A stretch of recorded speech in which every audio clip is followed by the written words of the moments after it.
Hello，我係 Sarah，今日咧好開心咧邀請咗一個咧靚女啊，同埋係專家幫人扮靚嘅專家化妝師 Florence 嚟到。Hello，係啦，咁啊 Florence 咧有用我哋嘅產品嘅經驗咧，都想邀請佢嚟咧去分享下佢自己嘅係啦經驗。冇錯。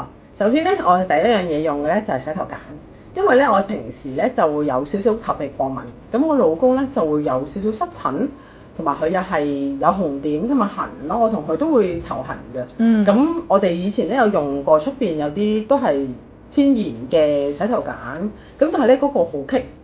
咁雖然佢都有幫助嘅，但係咧我真係搞唔掂，因為我長頭髮咧推唔喐我隻頭係又冇乜蒲。咁咧我就經朋友介紹咧就認識咗呢一隻洗頭梘，咁咧我就發現佢咧好順滑，咁咧又好好蒲嘅喎。咁我哋落呢個起泡袋啦，係啦，即係當拆咗個袋啦。咁我哋會送埋呢個起泡袋。係啦，咁佢跟住咧落咗水之後咧搓佢咧，佢係好多蒲嘅。咁我哋就將個蒲捽喺個頭上面。咁佢係好順滑、好軟。